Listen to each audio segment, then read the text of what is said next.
Hi, I'm Theda Corns, the president of Shoreline Neighborhood Association, or SWAN. I have a disability, so if I move, that's why. Welcome to the inaugural Mountain View Whisman School District Candidates Forum. It is my honor to facilitate tonight's discussion.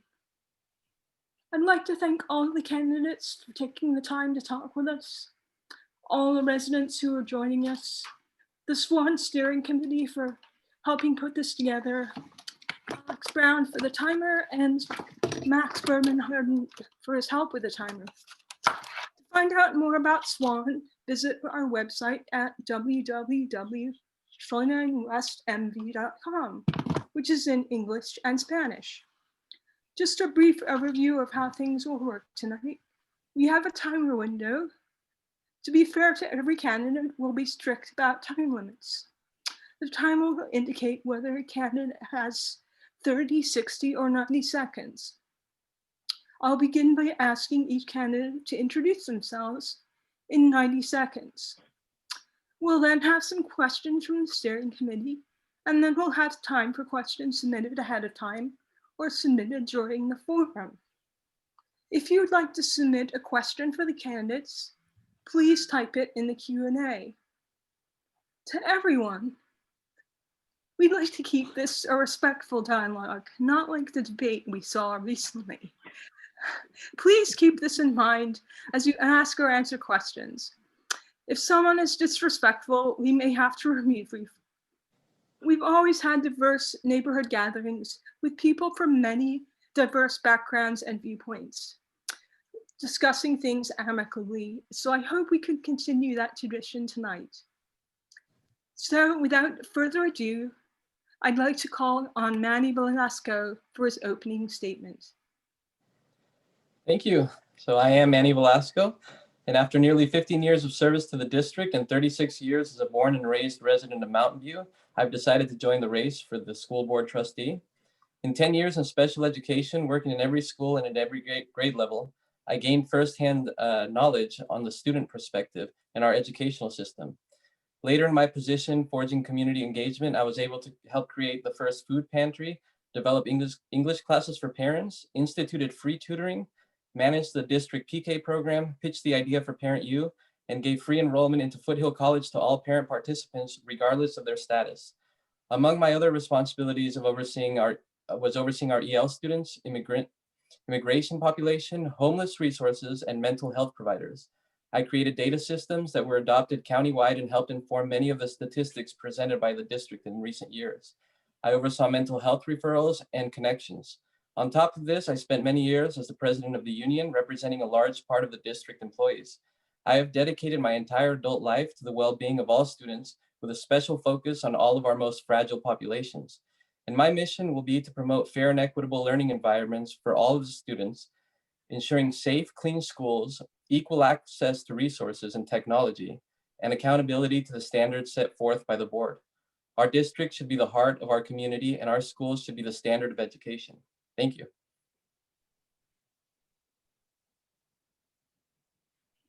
Thank you, and now we have. Is it okay for me to start? Okay. Hi, everyone. I'm Laura Blakely. Thanks so much to Theda, Devin, and the SWAN neighborhood team for hosting, and to all of you for attending this evening. I'm the only incumbent running for re-election. My day job as a transactional lawyer has given me deep experience in governance and finance, but my passion is kids and education. After over 15 years of volunteering with the school districts in a number of leadership capacities, while my sons attended Landals, Graham, and Mountain View High, I decided to run for election in 2016 to help restore professionalism, collaboration, and respect on what was at the time a dysfunctional board. The district has accomplished a lot during my term. We've built 3 new schools and modernized every campus. Student achievement has climbed by 10% district-wide, while schools like Castro and Thayerkoff have increased by a remarkable 23 to 28%. We've implemented programs like response to instruction to build in regular time for differentiated instruction. We've expanded our award-winning preschool program so more kids can enter kindergarten ready to learn. Our annual teacher retention rate has increased from 50 to 75%. We've partnered with the city and a developer to forge an agreement to build 144 units of affordable housing for teachers and staff. Yet there's lots more work to be done. If I'm reelected, I hope to build on these successes. I will work hard to ensure our schools provide an environment where all kids, regardless of income, language, learning differences, immigration status, race or gender identity, can be successful and enjoy learning. I hope to earn your confidence. Thank you, Laura Blakely. And now we move to our second Laura, Laura Ramirez-Berman. Thank you to the Swan neighborhood for hosting this forum. My name is Laura Ramirez-Berman. My personal and professional background make me uniquely qualified to serve our community. I have 20 years of experience in public education working in East Palo Alto as a principal, teacher, and staff developer. And under my leadership, we closed the achievement gap, and we were a top-ranked school in the state among similar schools. There aren't many school leaders that can say that, and I'm proud of what we accomplished. And what we did is absolutely possible in our district, and I'm committed to seeing that happen.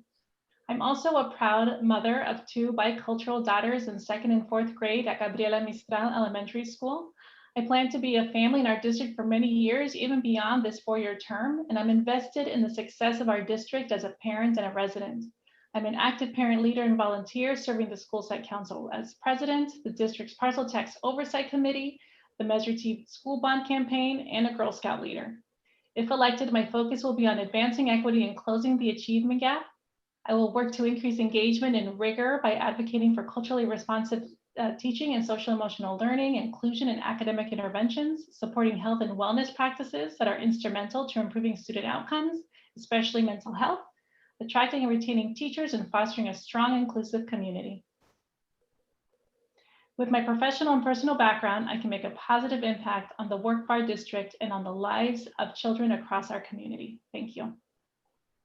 Thank you, Laura. And now Patrick Nesselbaum. Hi, I'm Patrick Neshlaba, a proud parent of a 6th grader at Crittenden Middle School and a freshman at Los Altos High School. My wife and I have had kids in the district for the last 9 years, and we've lived in Mountain View for over 17 years. I served for 2 years as the school site council chair at Montaloma Elementary, served for 3 years on the board and district facilities committees for Measure G, and have engaged in leadership roles every single year we've had kids in the district, from helping around walkathons with our PTAs, to contributing to district strategy and boundary discussions, to campaigning for Measure T. I'm a technology innovator, strategist, project manager, and business operations nut with years of experience shaping multi-million-dollar budgets and developing organizations for a Fortune 50 company. In my free time, I'm a musician. I'm running for the school board so I can use this experience to build on the progress of the last several years, raise the bar for our elementary and middle schools, and ensure our kids are ready to excel in high school. My priorities are to ensure better academic outcomes for all children, deliver outstanding school facilities, and promote excellence in teaching and district leadership. In addition, I'd like to help ensure our school board continues to work as an effective team, exerting a positive influence on our school community and does not return to the dysfunctional state it was in from 2012 to 2015. As a strong consensus builder, data-driven thinker, facilities expert, and the only candidate with a child in our middle schools, it would be an honor to be able to contribute this perspective if elected. I'm looking forward to answering your questions tonight. Thanks, and thanks for hosting this forum. Thank you, Patrick. Now, Chris Chang. Hello, everybody. My name is Christopher Chain. I'm a school teacher. I've been a teacher for the last 16 years, and in those 16 years, my main passion has been always trying to figure out what makes a school work. I started off as an urban school teacher, and when I started that experience where I met my wife, as we were both New York City teachers, I slowly began to discover that the best way to bridge the achievement gap and also challenge all students is through project-based learning and progressive education. So that eventually led me back to California and to start teaching in independent schools. And in that experience, I also been working this summer doing intervention programs at Columbia Middle School in Sunnyvale. And both those experiences really has helped me understand that, through project-based learning, you're able to do something that you can't do when you focus on test scores or you focus on assessment online platforms, is that projects allow each child to do what's really matches their needs. And increasingly, the future really needs our kids to not just see learning as something just to get into high school or college. They need to be learning for the rest of their life. So, I'm running this time because I really believe we need to be focusing on social emotional learning, PBL, and things that are going to help schools look differently for their future. I was on the school board between 2012 and 2015. It was not an easy time, but we did some good work. We canceled our food contract with Sodexo and built fresh food kitchens. We prioritized building the performing arts centers and deprioritized the building administrative buildings. There was a big focus on trying to make sure that we did things that were putting dollars closer to the student experience. And I'd like to continue doing. Thank you, Chris. We're now going to ask a series of questions regarding the achievement gap that are 90 seconds each. The first one is, how would you address the achievement gap based on race or ethnicity? And we start with Laura Blakely.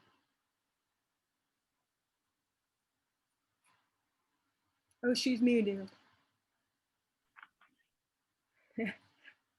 Oh, she muted herself again. Somehow we're having a little tech issue. Oh, I can hear. Am I good? Okay. So how would I address the achievement gap based on race or ethnicity?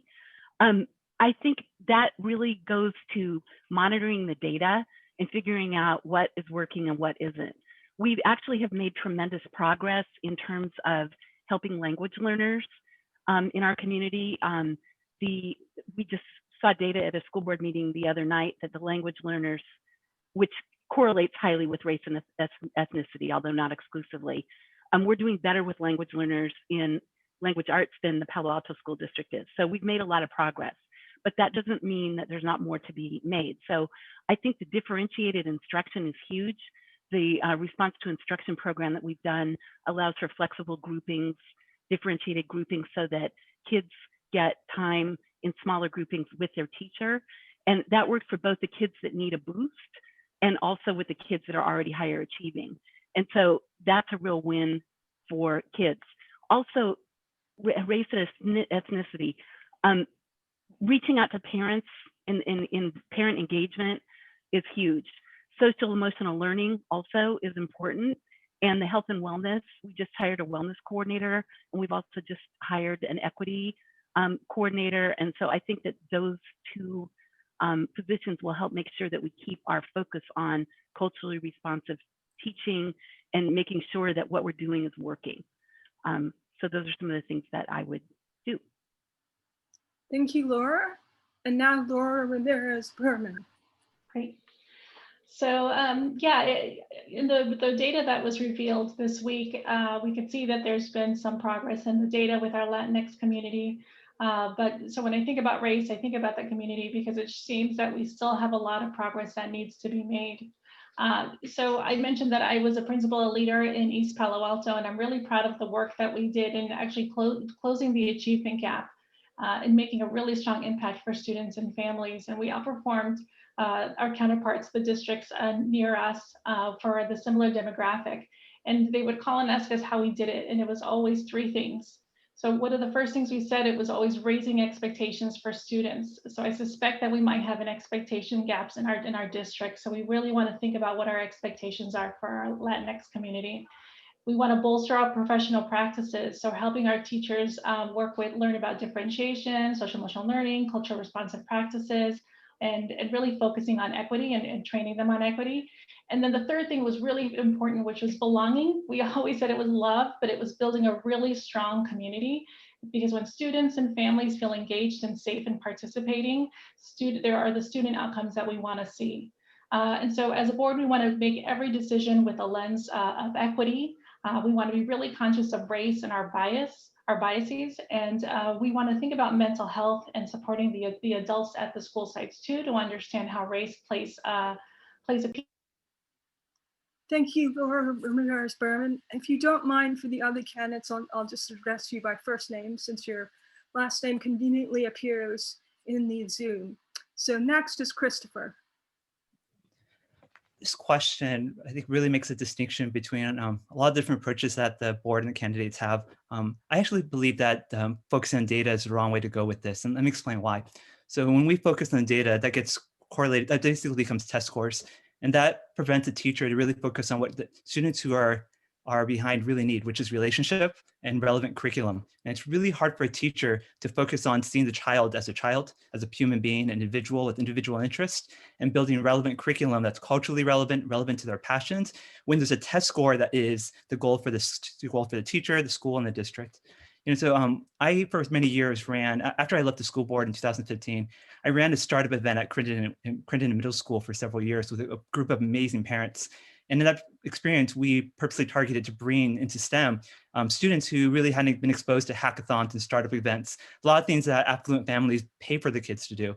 And those kids that weekend, no grades, they came at the end. One of the best things they said was, I wish schools like this every day. I'm working 80 hours this weekend just because I love it. And we need to make sure that that magic is there, because that's the achievement gap. That's the high expectations, is providing students, no matter their economic background, the same experiences that affluent students and families already pay for their kids to get. Thank you. Thank you, Christopher. Now, Patrick. Yeah, so just first of all, I think data can be more than just test scores. I think it could be community engagement. I think it could be parent satisfaction. I think it's survey results. I think those are lots of things that are important measures when we talk about data. Laura Blakely and Laura Ramirez Berman already touched on a few things that I think are super important for addressing this. Doubling down on RTI, ensuring that we have strong community engagement, and making sure that we are setting an appropriate bar of expectations for our students. I really do believe that students can amaze you when you really ask them and help them rise to the challenge. And sure, there's always going to be some kids that need a little bit more help to get across that finish line. But if you set that bar a little bit higher, you're going to be amazed at what today's kids can actually do. But I want to talk about something that I care deeply about based on some of my own kind of day job experience on diversity and inclusion, which is that I think as a district, we need to examine our own conscious and unconscious biases a little bit more, with a stronger focus on diversity and inclusion. I've run and had people on my teams at work who have run diversity inclusion programs for a very large Fortune 50 company and seen some wonderful success. And I feel like that's something that's not just something we need to look at the student level, but with our staff, making sure we're promoting the right practices, and also just with our parents. If you're a parent volunteering, you're coming and you're going to help, we should at least give you an introduction to make sure that your own unconscious biases might be addressed, so that you're helping everybody in an appropriate way. And so, add that to what the other candidates have said. That's my view. Thanks. Thank you, Patrick. Now, Manny. Is Manny muted? Hello? Hi, Yes. Manny. Yes, we can hear you. All right. Yes. Just for future, are we unmuting ourselves, or will the moderator be? You should be able to. You should get a thing to unmute yourself. Okay. All right. No, you can unmute yourself. Okay. Thank you. So like I was saying, I mean, I'm definitely happy to hear that the district is content with the work that's been done in these last few years as far as the progress of the EL students, because I've been boots on the ground for the last 5 years as a school and community engagement facilitator, working with those EL students, working with a lot of the fragile population. So I would come in with a perspective of seeing how it's done already. I mean, I wouldn't have to be briefed on the process. I wouldn't have to go and find out what are we doing, how can we improve. I mean, I've been there. I've already, worked on eliminating some of those barriers for those students. I was a treasure trove of resources for all of the community, but, working very closely with Castro and Graham brought me very close to the Latin community here in Mountain View, to which I provided many resources, a lot of time, a lot of connections. And I think it's important that we realize that with everything going on with racial justice, we need to realize that we are one of those institutions. We need to look into ourselves, kind of study our organization a little bit, and make sure that we eradicate any prejudice, anything that hampers the progress for our kids, because really that's what's most important here. The most important thing that what we're doing here is making sure that every kid has the best opportunity in life to achieve whatever they want to achieve. And it's our responsibility to make sure that we give them that base to any student, every student. Thank you, Manny. Our next question is, how do you plan to address the achievement gap based on socioeconomic status? Our first to answer is Christopher. I think one of the things that we have to look at is so we're such a diversity in Mountain View, and we should look at what are people with means providing their children. whether it comes to after school programs, summer camp, and things that they're doing to augment. And then we really, from an equity perspective, need to look at, okay, what can we provide that to all students? So it shouldn't have to be that students have to pay to get computer science or art or to take a theater class. And we have these programs, like we have wonderful pockets of this as a district. But I think that when you ask about equity, and which is a bit different from the achievement gap, for me, equity is making sure that the opportunities are the same. Because when we, one of the biggest reasons why I decided to run again is that I looked at in March when I started teaching from home, and I looked at what I was doing for my students at work, and I was telling myself that if students are getting that because they can pay for that, this is something that all students should get. And in Mountain View, we are the place that can make that happen. We have the commitment. We have commitment across the candidates and the board. We have the resources to show that this is the city, the one city where we can know that give every child the same experience, the same access to different experiences as students who have more economic means. Thank you, Chris. Now, Manny. Okay, thank you. And I think this is where, on the last question, I know that Christopher and Patrick had a little bit differing views on data, but I think this is where kind of my views marry both sides of that, where, I believe that it's important to collect data, but I believe it's important to know how to read that data and how that data works.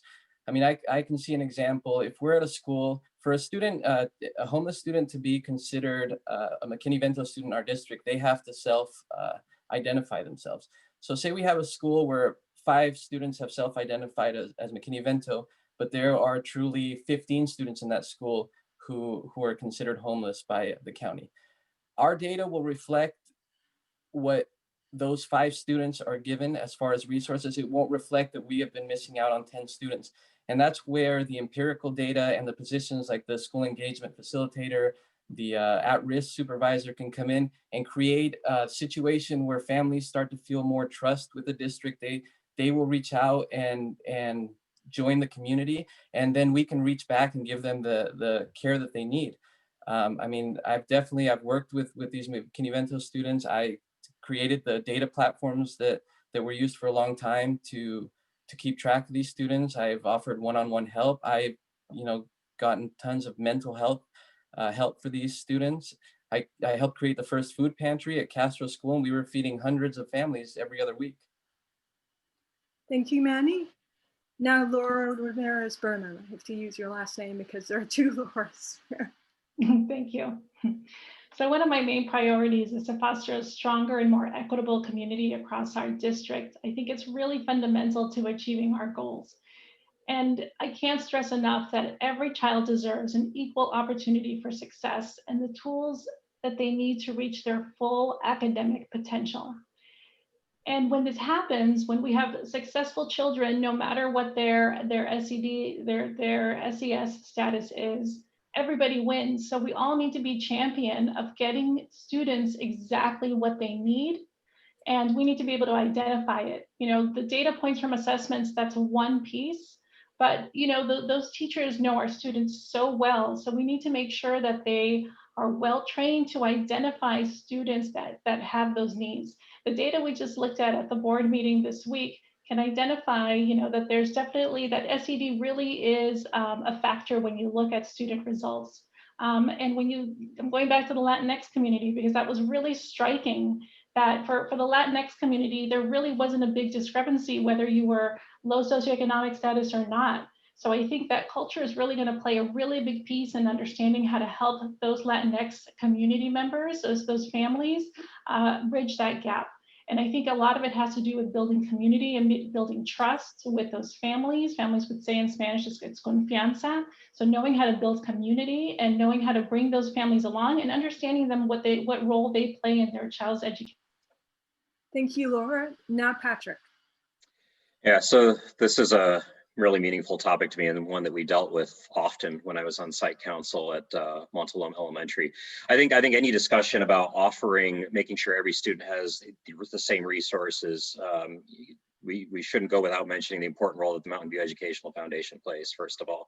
MVEF already ensures that every student benefits equally from all the programs that they fund. And that's something that, as a potential future board member, I'd love to make sure we continue that relationship, and frankly, continue to challenge MVEF to raise the bar on what they're able to do for our schools, because that the way they give to our district is truly a meaning of equity.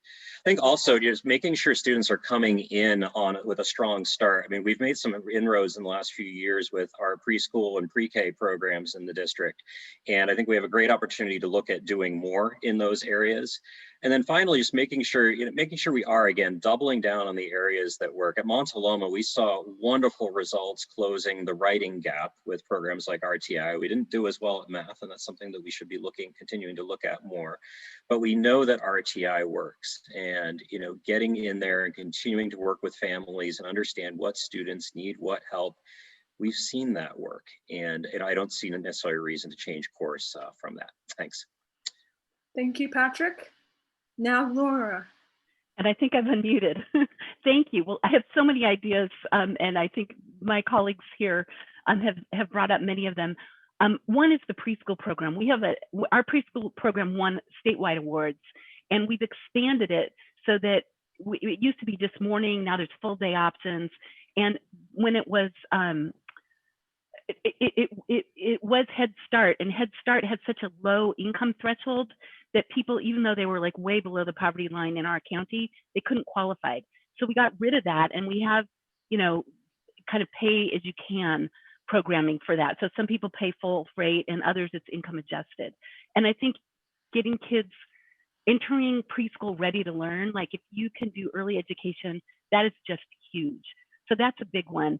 Other people have mentioned the food program. We have one of the best food programs in the county.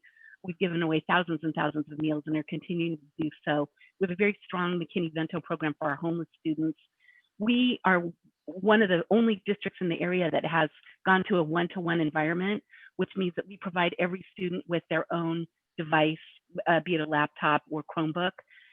The broadband connectivity is a little bit more challenging, but everybody has hotspots. Dr. Rudolph, our superintendent, has some great ideas about how to boost so that we can make sure everybody's got good connection.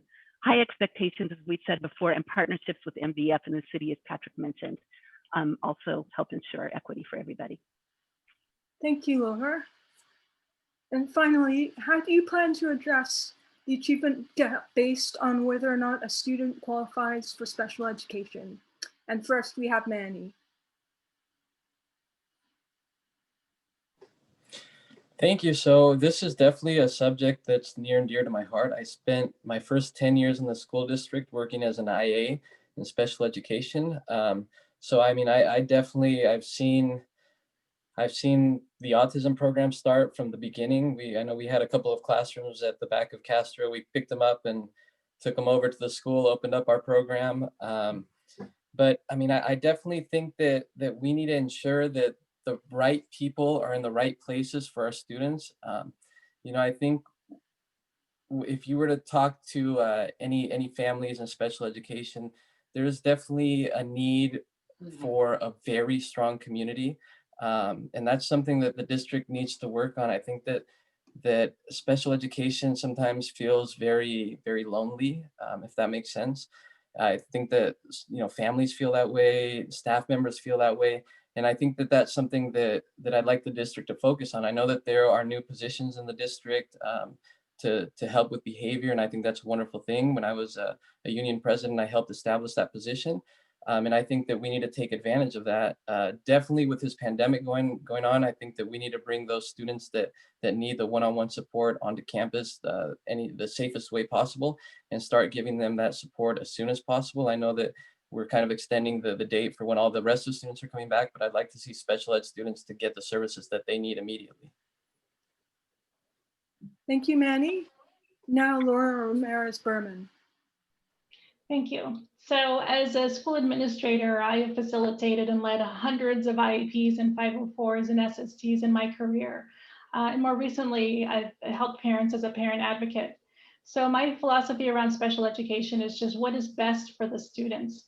And it's so critical to build relationships and trust with parents and to listen with compassion and then really to work as a team to help their child thrive. So often there were families that came to my school who had jumped from school to school, sort of looking for the right support. And they found it at my school because we did those things. We listened, we were part of their team to help their child. And for years, I'm just a really big advocate for the inclusion model in special education and for the co-teaching model in special education. It really was impactful and made a difference in those students. Having Montsevier students in just a mainstream classroom really was a win-win for all students. And the same with the co-teaching, having teachers that were the special education teachers working alongside the classroom teacher and helping other students. It really helped that child who had the services feel like, this person was here to serve everybody. I think some opportunities that we have as a district is to really bolster our RTI program. I heard our SPED director say that she'd like to improve the programming for tier 2 and tier 3 RTI. So I'd really like to see that happen, and more transparency around the special ed model and how to qualify with our. Thank you, Laura. Now, Patrick. Thanks. Great question. I mean, I'm not sure that everyone realizes just how important a question this is for our district, with 11 or 12% of our students on 504s or IEPs and an untold, undiagnosed further number with challenges like dyslexia impacting them in lots of different ways. This is a topic that's really near and dear to my heart, and it's become more dear since our own nephew was diagnosed with autism and sensory disorder. I've gotten a deeper appreciation for what it's like as a family to deal with the tough days and the great days, and to still love your kids all along the way. I think relationships matter. And in our district, when we're trying to solve problems and the relationships are changing because of special ed turnover or principal turnover, I think it makes our job harder. And one of the things that I have as one of my goals is to really try to drive better continuity. We don't need to be turning over leadership as often as we are, and there's different reasons why we are, and we need to get addressing the root cause of those things, but just better continuity so that parents feel like they have a continuous partner solving problems. Also, just more of a focus on customer satisfaction. I have yet to meet a parent in this district that's been 100% satisfied with their special education experience. And this is something that we can measure, it's something we can test, it's something we can drive continuous improvement on. Thanks. Thank you, Patrick. Now, Laura. Thank you. I think a couple of Laura and Patrick said the collaboration and relationships with the family, that is just really so important. When the whole team is working together, the principal, the instructor, the family, the aides, that yields better outcomes for kids. And I think the district has sometimes done this well and sometimes not, and I would like to see it work more smoothly. I'm also, like Laura said, a big fan of inclusion and co-teaching. We did recently implement, I think last year was the first year of co-teaching in the middle schools. And for those of you who don't know what co-teaching is, that's where you have a teacher, like two teachers in the room. And so one can focus on the child that has a special needs or the children that have special needs. And the other teacher is teaching, but then they could switch roles and kind of take over, and it yields better outcomes for everybody. So I know we just got started with that, and I'm looking forward to seeing that expanded. I'm excited about our new medically fragile, our new facility for medically fragile kids on the Landals campus. And I feel for parents, especially in the COVID era, and I agree that we need to get kids back on campus. I don't know that it will be formally with teachers or more like pods, but we need to do something to start supporting those kids. I'm glad that that the assessments have recommenced. We were prohibited by law from doing those for quite some time. Thank you, Laura. And last, Christopher. I believe that every time we hear of parents who leave their experience feeling distraught, or a case that ends in a lawsuit, and the rare times those happen, is a tragedy. And we really need to look at why those stories happen. I think one of the reasons why that happens, from when I talk to parents who have left the district or been feeling that frustrated, a lot of times it starts with not enough prompt testing and them having to fight to get their student tested. And it makes me think about my personal experience. I have dyslexia, and I had to repeat a grade in elementary school And it was because they thought I was ELL because my parents spoke Mandarin at home. And I didn't get testing for dyslexia for years until after elementary school. So I was held back because they thought I didn't speak English when it was really dyslexia that I needed help with. That's on a district level. I'm really lucky as a teacher. I got to work at this amazing high school that was high school with the largest percentage of students on IEP, so over 50%. And every mainstream teacher there gets special education training every single year. And we're taught how to create an inclusive environment by highlighting neurodiversity, highlighting that it's like celebrating the differences and learning differences, that basically everybody is open, everybody feels comfortable that they are a different learner and they think differently. And that's something we don't talk about enough in inclusion, is about culture and using that as part of our equity lens of not just ethnic diversity, but learning diversity and teaching kids. Thank you, Chris. And now we have a 90-second question. This was submitted from Ellen and also from the steering committee, which is, well, we've had an unusual year with the pandemic. We have distant learning right now. There's a question about whether or not to reopen the schools. And what can the district do to keep students on target academically or catch them up? Given that some students are benefiting or doing okay with distance learning, some are not, as been mentioned before. And we'd start with Laura Ramirez-Berman. Great. So when I was a teacher, I knew what kids would struggle from the first day of school, because I looked at data, I looked at prior year's data, and I knew what was coming into my classroom, and I knew how to prepare. So at this point, our district and our teachers should know the students that struggled last year are probably the same students that are struggling this year.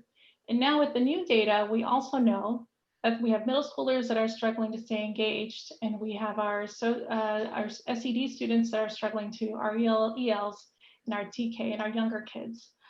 So some of the things that we could do now to help our students is we can focus on those students that we knew were struggling and make sure that they're on track. And if they're not, make sure that we're reaching out to those families and building a relationship and developing a plan. We also need to make sure that we are including social emotional learning into our school day to make sure that we're fostering a community in our classroom. There's a sense of belonging. And if we learn more about cultural competency, we'll learn how to make sure that all kids are feeling engaged and that the learning is relevant to them and that it's important to them. So we need to make sure that we have strong communities of learners in our classrooms. And I think supporting our teachers to do that is really important, and supporting our families to stay engaged is really critical. And we can use the resources that we have at the school sites to make sure that they're partnering with those families, like our at-risk coordinators, our SCEFs, in addition to our teachers, to make sure that we're supporting those families during. Thank you, Laura. Now, Christopher. So I think most parents now have heard that most of us will be continuing remotely until January. So this is really a time we need to think about, what does remote learning look like? And we have to break away from this idea that it's the same for everybody. This is the time we should be offering different experiences. So in addition to keeping the live classroom without changing homeroom teachers, was something that parents already shared that they don't want to do, but we should open up for families that are able to homeschool. They should be allowed to homeschool without fearing that they're going to lose their school site placement for the next year, particularly for impacting the choice programs. We should be offering independent study. That's something that's offered in Sunnyvale for families and children who have where self-directed learning is something they want to pursue. We should also be looking at, empowering teachers to have more tools and so I've been teaching, this is my classroom since March, or the kitchen when my wife's not teaching in there. And, all these teachers online, we've been sharing all these best practices, and we need more than one device as teachers. Teachers need to have 2 devices, and when they have Zoom's such a great tool. We need to let teachers use breakout rooms. We need to empower teachers. My kid, when we talk about middle school achievement, it broke my heart when I saw that middle school achievement interest was going down in engagement. When I, as a middle school teacher, I look at, my kids are doing mock trials, and I'm doing all these interactive things that we should let our teachers do that too in Whisman. So we should really be talking to the teachers right now to go, what do you need to make remote learning the best? And what do families need? Which is probably different things for different children. Thank you, Christopher. Now, Laura Blakely. Thanks. Just to respond to what Christopher just said, I'm told that we cannot do homeschooling and preserve placement in the choice programs. That violates the policy that's been established, and I'm told that we could have legal problems if we tried to do that. So that's not really a practical option. I concur that the middle school kids, when we started looking at the data, it was really surprising to see the drop-off in engagement. I was expecting to see more drop-off in the early, kindergarten, first grade, but in fact, it is in our middle schools. And so I think that was a sort of aha to all of us that we need to figure out how to keep those kids engaged, because middle school is just a critical time in a child's development. So I think engagement is huge to help keeping kids on target. And my colleagues have mentioned things like social emotional learning. We need to make sure we incorporate that. We do need to make sure we incorporate some of these practices in the distance learning, even though it is distance learning. I also think that we may need to reevaluate the programming, because a lot of times it's like 15% of the kids that really need more support. And maybe we do pull-outs and put them in a smaller grouping or something like that. I also think partnerships with the city, the YMCA, other groups to provide like group exercise or dance classes. There's certain kinds of outdoor activities, also the PTAs. They're beginning to come forward to provide programming to keep the kids connected in a socially safe manner. Thank you, Laura. Now, Manny. So I definitely believe we need to listen to our teachers. I think we have a group of experts in education sitting right there. And I know that they've been taken into account because I know that the board has decided to push out that return to school. So I'm glad to see that the district has heard what the teachers have had to say. I don't know if it needed to have taken 17% of teachers saying that they would opt out of teaching this year, but I'm definitely glad that they're taken into account, because I think that they would have a lot of perspective on what we can do to improve the programs that we have, to improve the curriculum online. We definitely need to take advantage of the fact that we are online by providing opportunities that, like Christopher said, that are not just taught at one level, but that maybe we can catch up some of those students who are a little bit behind by creating programs or finding programs that will help them at their level. We may even be able to integrate some language, some home language into the educational system, because we do have these online platforms that maybe could translate and help some of these kids who sit in classrooms, entire days without knowing what's going on, and maybe they'll at least get an idea of how to integrate themselves. So I think it's definitely an opportunity that we have. And I think the district has done a great job providing technology, and I think we have a good base for that. Thank you, Manny. Now, Patrick. We talk about this being an unusual year. I think we should start with just thanking our teachers and our staff for creating an online learning academy for thousands of kids and getting it to where it is in only 6 months' time.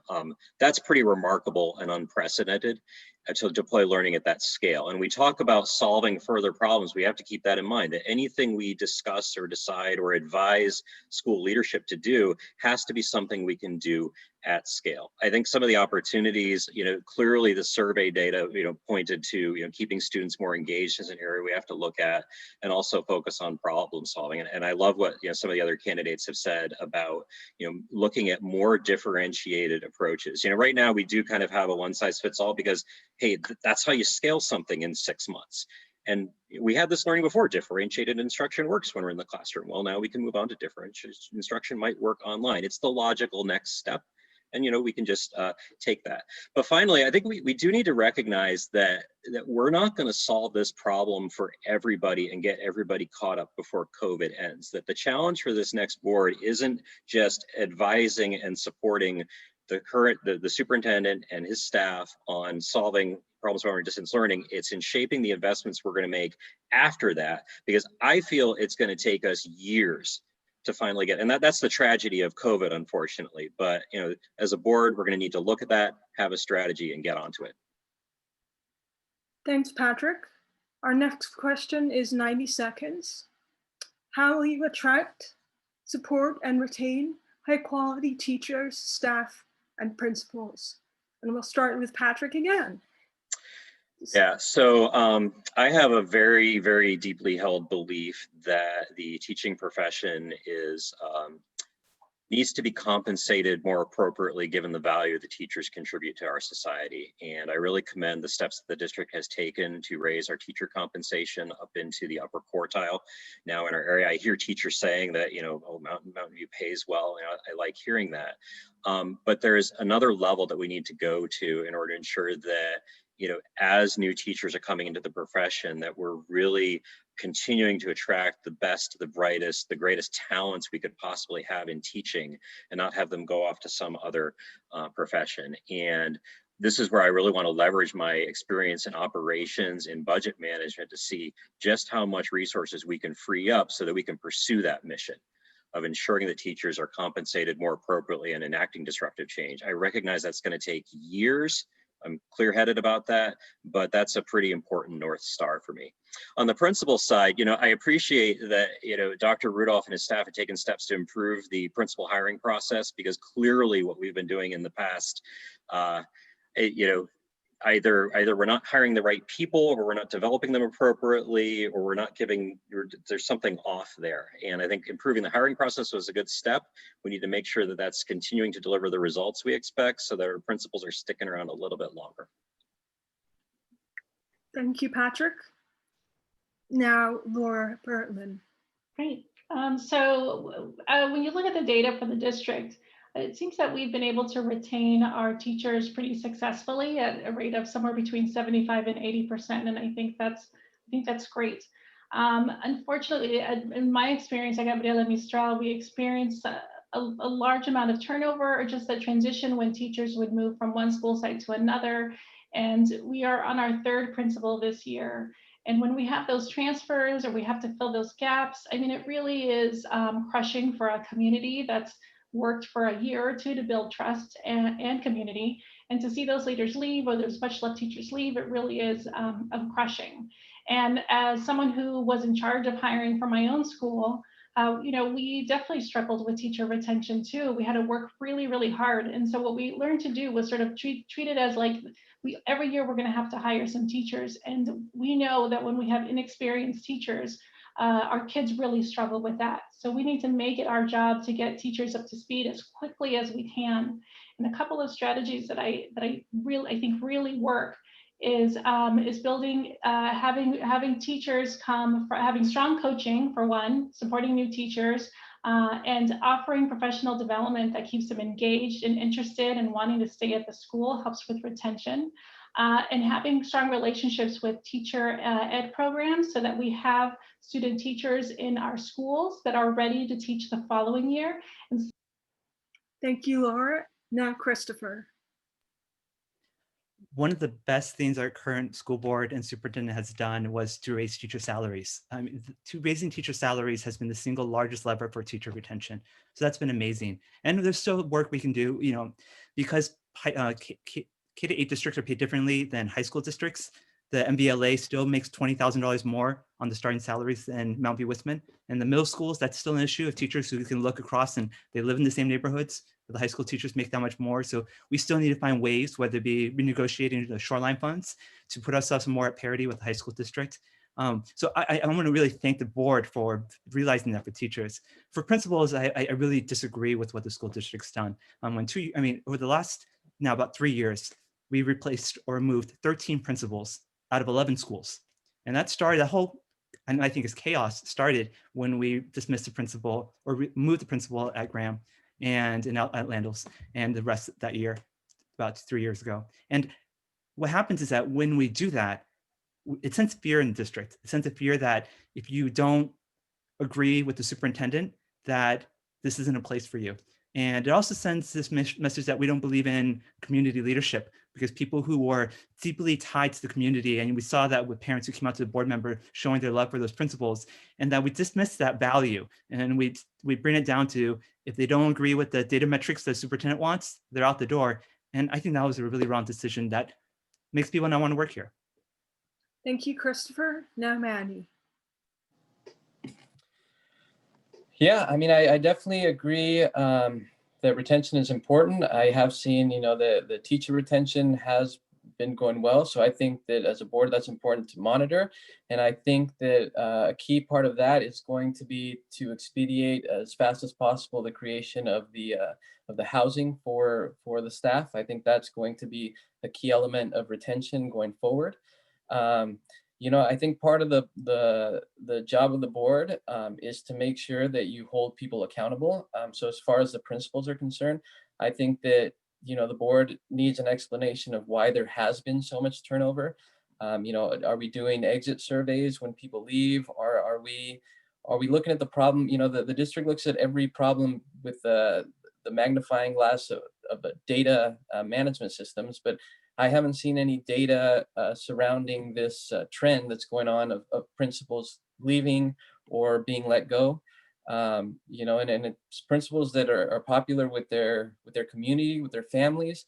So I think that maybe the administration needs to take a look at that, look at the empirical data, consider what these people mean to the community, and then work on good communication. If there needs to be a change, that the community needs to know why, and they need to know how that change is going to support the students more than the status quo. Thank you, Manny. And now Laura. Thank you. So great teachers want to work for great principals. And I think if you look at some of the data, just because a principal comes to every PTA meeting and the parents think they're nice, doesn't necessarily mean that they're an effective educational leader. We did move some principals around. However, 5 of the successful new principals have been promoted internally. Arlene Siam at Huff, Sonia Gomez at Crittenden, Heidi Galassi at Landals, Bryn Taylor at Vargas, and Ryan Santiago at Stevenson. That's half of our principals that were promoted internally. So, and now 3 of the new administrators were also promoted from principal positions. So that is Rebecca Westover, Swati Dagar, and Jeff Chang. So I'm happy that we're able to retain this good talent at the district office. As far as retaining teachers, we've said salary, salary, salary. That's part of it, but also working for a great leader. But the board has committed to, so long as we can financially, keeping our salaries in the top quartile for the county. And we've gone from 50% teacher retention to 75. So I think that's effective. Housing is another piece, because even if you're paid well here, it's very expensive to live. So I'm excited about the 144 units of affordable housing that they'll start construction next year. And let's see, professional development is another thing. The data, the studies that we just showed, teacher confidence in the professional development has increased, but it's still way low. It's something like 54%. So we need to give. Thank you, Laura.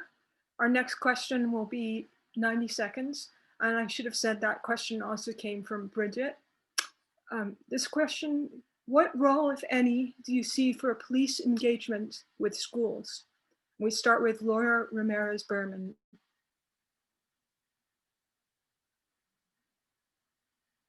She's muted. Laura, you need to unmute yourself. Can you hear me? Yes. Okay, thank you. Yeah, well, when we think of our police officers have a lot to respond to in our community. We have community members that feel really protected by them, and others where there's a little bit more of a struggle to feel that security when they see a police officer. This topic was discussed among a group of Latino community members. And what was interesting is that, they talked about their interactions with police at school, and they felt a ton of appreciation for police officers because when they came in, they often talked to families about how to identify at-risk behavior in their adolescents. So they almost felt like the police officer, that resource officer, was giving them a parenting class. I feel like we need to leverage the resources that are in our community to really align it to what parents actually need. And what they actually need, it might not be an armed official showing up to campus to talk to them about parenting and adolescent. So what they might actually need is, someone who is a family therapist, someone who is a teacher coach, someone who can train parents around how to help their child at home, And I feel like we need that at every level, because at every level, our parents need to feel, there's no handbook for how to do this. So we know we need that support for our kindergarten parents and our middle school parents and our high school parents, so that we always have that strong bond with our. Thank you, Laura. Now, Patrick. I think this starts with, in terms of things the board can do, making sure that all of our district leaders understand just how important this issue is to our community.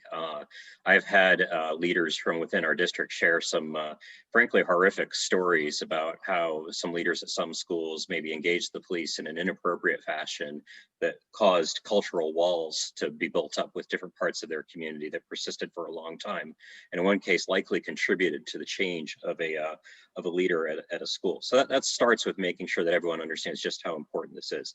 I think, the role for the police starts with building positive relationships. And as Laura Ramirez Berman, mentioned, right, helping ensure the police are seen in a positive, as providing a positive benefit to the community and really engaging with the students in an appropriate way. And then make sure that, when we do have to engage the police for things that the police are needed for, that it happens in an appropriate manner. At Montaloma, there were times when we had people coming by at 30 miles an hour in front of the school, and we needed to get the police out there to sit and fix things. And everyone understood that we were going to call the police if we needed to address that. It wasn't a big deal because we had good relationships. The other thing is, I think our students are looking to make sure that, that rules are applied fairly. I've heard from even some students that, they're concerned that when the resources officers aren't around, things tend to fall apart. And we need to make sure that we're staffed appropriately to deal with that. Thank you, Patrick. Now, Laura. Thanks. So I think that we in Mountain View are very fortunate to have a police force that is not all law and order and harassing people. We're not San Jose, we're not San Francisco. The police department puts great effort into training the community resource officers. All of them go through a long training cycle over the summer, so that when school starts, they're ready. The cycle for being a community resource officer is like 2 or 3 years, and then it can be extended. So we have the relationships that we build with the same officers. Like, for example, in Los Altos, they don't get trained until like October or something, and then they roll them through every year. So I know at Los Altos High School, they've had more trouble than they have at Mountain View High, where we have a Mountain View police. But it is a relationship, it's a partnership. I think some of the programs, our police department does a very good job of partnering with CHAC and with the Community Services Agency. And so I think that's helpful. In general, the police department locally is viewed as a positive, and the community resource officers are supplied to the school district at no cost. But that said, I think we need to be careful about not bringing in the police to do things that might be better served by a CHAC, for example. There was an agenda item that got pulled in our last board meeting to do some vaping training by DARE. And I guess DARE's been overhauled, but I'm not sure the police are the best ones to conduct that training. Thank you, Laura. Now, Manny.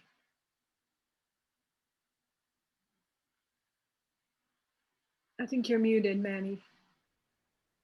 Yeah, hello, yes. I was saying the Mountain View Police Department is definitely part of our community. I don't see this as, Mountain View Whisman Police Department. I'm looking at this as more of a, there's the community of Mountain View sense. And I've worked with the MVPD school resource officers for years now. I'm on texting terms with them. I think that the whole Mountain View Police Department organization does a great job, for the most part, supporting our students and our families. We need to make sure that we provide them the platforms that they need to make sure that they can continue having open communication with our families. When I was working there as a school and community engagement facilitator, I would bring them in a lot of times for my parenting programs, when I used to run ELAC meetings.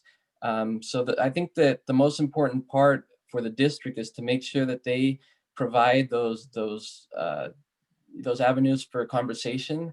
In our police department, they're used to the tough questions, and they don't mind the tough questions, and they don't mind having the opportunity to explain why they do what they do, and to explain how we can help them create a better community, how they can help us create a better community. I've been a part of their summer program, their Dreams and Futures program, their Cops That Care program, where we hand out hundreds of toys to kids, their Thanksgiving program. So I think that dedication of the police department has been great with our district. Thank you, Manny. Now, Christopher. We're really lucky that we have a very progressive police department that really believes in community policing. And I really struggle with this idea that if we deny police officers access to schools, and schools are a key part of our community, how can police really be part of the community? But over the campaign, something that really changed my mind, and this is something, if there are any kids who hear this, Kids Making a Difference, is I read that editorial in the Mountain View Voice by that MBLA high schooler. And if everyone hasn't read it yet, you should. And that got me thinking, and that got me talking to my own students about this, and helping in school. We've been learning about anti-racism. And when I've been hearing about these teenagers' experiences with police officers, the one thing I had to remind myself is that I need to acknowledge their experience. And their experiences, these officers in schools, regardless of the talents and intents of these officers, are creating a sense of fear and are not seen as welcome. So because this is what kids are saying, especially students of color, I don't believe we should have officers in the school. Even if it's free, I believe the school district should, whatever the officer was doing for school, we should pay money to go hire a social worker or a counselor.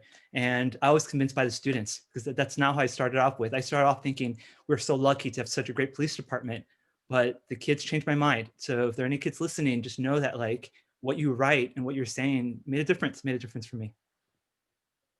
Thank you, Chris. Our next question will be 90 seconds. 20% of the student population of Castro School are homeless. How can we address the unique needs of our homeless students and families as a school district? And we'll start with Christopher. I, outside my window, have some families who are unhoused. And when I think about, I'm here teaching right here in this room, and I'm thinking that across my window, there's students who are trying to learn outside. And every day I'm thinking about this. And immediately we need to get students on campus provided. Right now we're doing a lot of work to provide, we are providing them spaces and supports. And I think that was a good first step.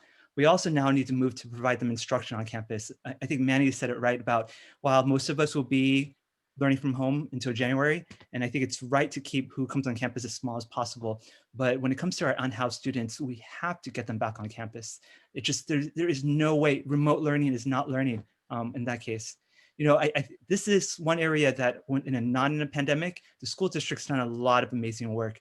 The school, I really want to applaud the superintendent and the school board for ensuring that families are both encouraged to register so that they do not lose their place at school, no matter if they are having to move outside the city. So this is something that we've been a model school district. So I really think our city should feel proud about that. But in COVID-19, we need to get these students on campus. There is nothing you can do to have somebody learn if they're unhoused in this crisis, other than bring them to school with as much support as possible. Thank you, Christopher. Now, Manny.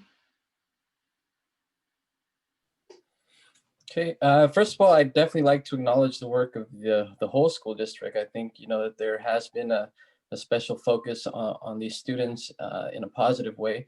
Especially want to thank my old coworkers, the school and community engagement facilitators, and the at-risk supervisors who really take a one-on-one hands-on approach with these families, with these kids.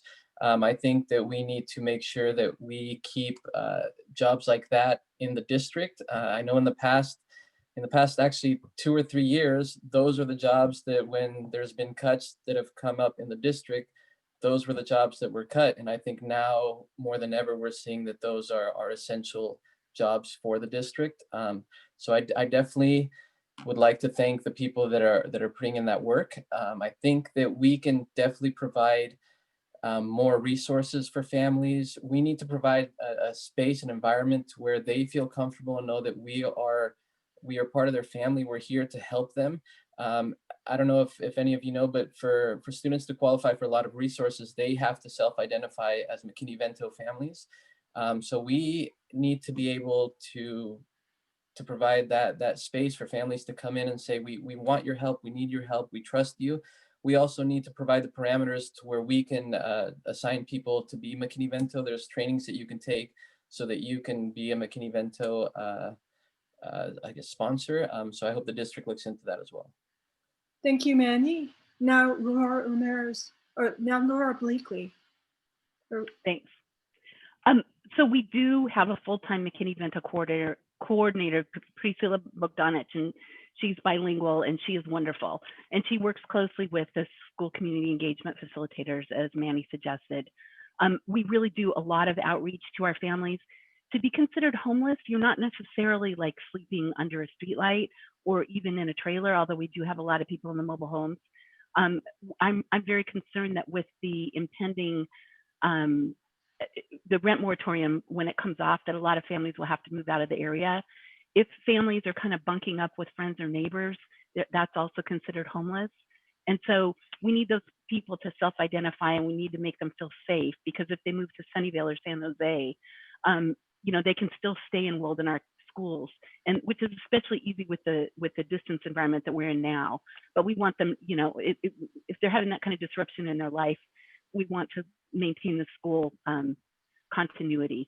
We do have a lot of different supports that we provide to these families, the Beyond the Bell, the food programs, lots of different programs. We link them up with Community Services Agency also. And others have suggested that we need to do something on site. We did start the Beyond the Bell up again at Castro. So that is not teachers teaching, it's a facilitated, you know, they're doing the distance learning, but there are people that they can ask questions to. We've got that set up, and we need more programs like that. Thank you, Laura. Now, Patrick. You know, two of our core values at Montaloma Elementary are respect and compassion. And I think the board can do a lot to ensure that we role model those values when it comes to talking about our homeless population, treating them with respect and dignity, and recognizing that people are coming from a lot of different situations. Somebody may have had to get out of an abusive home environment. Somebody might be out of work, or somebody could have other types of challenges that they're facing. They're all going to be different. What we found at Montaloma was that really having just very close relationships between the principals and the community engagement facilitators and our homeless population was really most effective. And we deliberately didn't want to shine a spotlight on them outside of that, again, because people can, in some cases, feel humiliated if they feel like they're identified, even to a PTA that just wants to help. I think we can also share more of the data around this. You know, the board has an ability to shine spotlights on stuff, even just by virtue of deciding the agenda. And I'm not certain that the rest of the Mountain View community realizes, when we're talking about problems like solving homelessness in broader Mountain View, just how much this hits our schools. I've talked to parents that have seen the McKinney-Vento data in the enrollment and return to learn presentations, and they're surprised. Like, I didn't realize we had that many. Like, well, yeah, you do. And finally, last thing I'll say about returning to school, you know, Beyond the Bell, Laura mentioned, you know, we've already had one COVID exposure there. We need to make sure that kids that don't come back then get sick and then take it. Thank you, Patrick. And now Laura. Well, I feel like so many great ideas were already mentioned. You know, I think that goes to show how much our district is doing to support our homeless students and their families. So I really want to give kudos to that work. I think that this is really a SCEF's opportunity to shine. You know, they reach out to those families and make sure those families are engaged. And I think, you know, we need to really empower them with, you know, understanding the resources that are available, especially right now. And so making sure that they're connecting those family members with the resources in our community. I think that this is also an opportunity to talk about how we need to support our teachers, because they really are sort of on the front lines there, interacting with those students every single day. So, our teachers will be sort of that modeling that compassion and that belonging for their entire class, to make those students feel like they're essential to the classroom community and to the school community. And that really makes a difference in helping those students show up each and every single day. I was out delivering food to those families last weekend, and I talked to a couple of the women there, and something that they expressed was just a concern for one another. And they're saying, you know, some of us, like, we don't read in English, we don't read in Spanish, we're really struggling, we don't even know how to turn on a computer, we really would just love some support, we don't know how to help our kids at all. So I think that really identifying what those needs are, and sometimes Thank you, Laura. Our next question will be 60 seconds and is, what steps will you take to work collegially with your fellow board members? We'll start with Laura Berman again. I think this is really critical. I think to be a highly functioning board, you need to be able to sit together at a table and come up with the solutions and a plan that will really provide the best outcomes for all students. And we need to really be laser focused on what is best for students. And you know, you can count on me to make sure that I'm sitting there with the other trustees, making sure that we have the focus on what's best for our students and student outcomes, that we have those lenses for equity, that we're looking at you know, our strategic plan and using that language around our strategic plan to drive all the decisions that we're making as a board. We are charged with setting policy for the district and really looking at what our superintendent does and the work that the superintendent does and making sure that it's aligned with our goals. So I think our job is to make sure that we work together to ensure those things happen and we don't let ourselves get distracted by all the other little issues that come up. Thank you, Laura. And now Mandy. Yeah, so I mean, I definitely agree with everything that's being said. I think that we I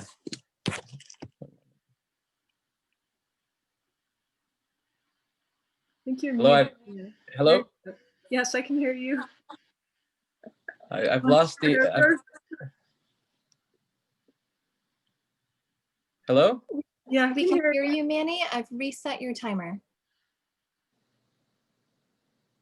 Go ahead, Manny. Just start talking. Hello. I'm sorry. I can't hear. Hello. We can hear you. Can you hear me?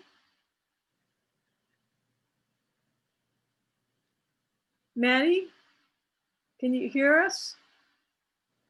Hello. Hello. Hello, Manny. What I'm if sorry. we come back? Okay, why don't we move on to Patrick? We'll come back to Manny. Can we text some instructions to restart? Or can Manny get a chat to maybe rejoin Zoom? Hello. Oh, he's back. Hey, Manny, can you hear us? All right, I think we're gonna move on to Patrick. So Patrick. Tell him to restart Zoom. Yeah, someone will text him. So Patrick, can you start? Okay. Thank you. All right. So I think the most important thing we can all do is listen to each other. You know, having an open mind for problems. You know, you want a board that brings a lot of diverse solutions, diverse ideas, diverse backgrounds, and having a board where people can respect that and hear people out is super important. One of the things and reasons I ran for the board was I had prior board members kind of commending me for soft skills that I showed in different district discussions and things, and I didn't think much of it. Then I realized, like, my gosh, actually that's what school boards really do need. You need somebody that can be that consensus builder, find the areas of common ground and suggest, hey, why don't we set aside these differences and make progress in this area. And I think having, at least one or two people on the board that can really fill that role is super important. And lastly, I just think, we need to make sure that, you don't have a board where one person, uses public calls to everybody or tries to take charge over the other four. I've seen that happen before, and it just doesn't work out very well. So, listen, find consensus, move forward. Thank you, Patrick. Now, Christopher. So I served on the board that some of the other candidates have been talking about the dysfunction there, and it was a challenging board. I think back to that experience, and I think back, there's several things that could have improved that. One was to have dialogues with our colleagues. When board members talk one at a time, they're not really talking to each other. But then if you aren't under time restraints and just you give airtime, there's a lot of times these diverse ideas can come out. I do believe that when you look back to those really difficult years between 2012 and 2015 and a bit beyond, for the board members who stayed, I believe that one of the things I valued was that I always kept my calm and I always treated everyone with kindness. So when there are board members who play favorites on who they walk with or who they nominate to be board president, I always believe in equality. Every board member is equal. And so when we have that trust of giving that same dignity to every board member, that's the foundation to stability. Beyond that, listening and being kind as well. Thank you, Chris. Now, Laura Blakely. Thank you. There's a bunch of different things. I mean, when I came on the board, it was still somewhat dysfunctional. And one of the things that always works is humor. Just keeping it light, gently poking people, making them laugh, and self-humor too. We also, shortly after I joined the board, I invited everybody and their families over for dinner. And people were amazed. They're like, I don't think our board has ever had dinner together ever. And some people say Brown Act. We talk about our kids. We talk about books we read. We talk about vacation. So building a personal relationship with your colleagues is super helpful. Also, as everybody said, respectfully listening. We're not all going to agree, but when we disagree, we need to make sure that we do it respectfully. Another thing in terms of building consensus, we joke about what would it take? Like Patrick said, trying to find the points of commonality and building from there. Sometimes there isn't, you're just going to have to disagree. And also keeping the focus on students and not letting the conversation veer into buildings and fancy ideas. Thank you, Laura. And now now Manny. All right, thank you. I definitely didn't want to be the agitator with that question, but I guess, there I was. Sorry, the screen went blank for a second. So yeah, I mean, definitely my bread and butter is being a people's person. That's what I have brought to the district for years. Even in special education, my communication with parents, I've ran ELAC meetings, I've sat on school site councils, I've been everywhere in the district. I get along well with everybody. I think it is definitely important to make sure that you always keep student outcomes as your main focus. And that might mean that is my preventing a decision to be made interfering with a student outcome, then my interference is not appropriate, if that makes sense. So I think that's what we need to take into account too, is that, if we don't get along, then that's not a student first type of thing. But I mean, listening, taking notes, being a very Thank you, Manny. Our next question will be 90 seconds long and is a question from Ellen, and is, what will you do to help Mountain View Whisman School District accomplish the tasks set out in the Measure T bond that was recently approved by voters? And we'll start with Manny. Well, I think, this is part of that knowing your role as a board member. I think that the district has done a good job of kind of setting the parameters of what they like. I know that we do need to look into that and make sure that we have the priorities that are necessary to make sure that we ensure all of our students have adequate learning environments, that we're creating spaces that are safe for everybody, that provide safety. And in this pandemic time, I know that we need to look with this money, we need to look more towards the future. But even though this pandemic, we hope has a limit, we also need to make sure we take this into account. We need to make sure that the priorities are relative to the needs at the moment. So that's what I believe that the board's job is to do. I think the district needs to inform the board, let them know what they feel like is the most pertinent way of approaching this. What are the things we need to focus on first? And once we have that, then let it happen. Kind of get out of the way and make sure that the students get what they need and that the community is happy and content with the money that they're putting into the education for the families. Thank you, Manny. Now, Laura Ramirez Berman. So I feel like the board has really streamlined, or the district has really streamlined the stages for the Measure T. And I've heard the superintendent talk about, lessons learned from Measure G. So I know that with Measure G, there were long delays that were very costly. And so all the projects weren't finished. And I think that it took up a lot of board time talking about these projects and the delays and the how expensive everything was because of that. So I think I think it's great that Measure T has been set up to be successful with the different phases. I think as a board, we need to make sure we are strong in looking at the plans and knowing what questions to ask so that we can avoid those delays from happening because we know how expensive they can be. So we want to make sure that we are on schedule and on target to make sure that we're doing all of the goals that we set up for every tier. And I think the reason that's especially critical is because, you know, I believe that this board has a chance to be an incredibly effective board. And really effective boards spend a majority of their time talking about learning and achievement. And if we are having problems with our sticking to the plan and talking about facilities and delays, it's going to take away from the time when we should be talking about student outcomes. Thank you, Laura. And now, Laura. Thank you. I think what Laura just said was pretty spot on. The district does have a master facilities plan that lays out different tiers of priorities for projects. And when we went out for the Measure T bond, we were clear with the community that it was only going to be covering the first couple of tiers, that it's not going to be paying for the new development of new schools, for the new communities that are going to be built in Mountain View. A lot of the stuff is not that sexy. It's new roofs, it's new HVAC, and some of this has been very helpful with COVID because we've got better air filtration systems now. So when we do come back, the air will be better. But just keeping an eye on the ball, following master facilities plan. I can't say that. One little, I don't know if it's a hiccup, but that we learned, there was a lot of community engagement that happened with the school community for some of the projects such as perimeter fencing, but it was kind of a miss because we did not engage with the larger community on the fencing.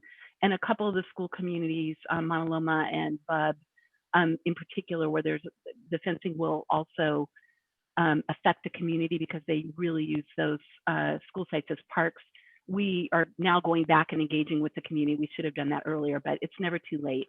Listening to the community and being responsive in terms of the actual plans that get executed.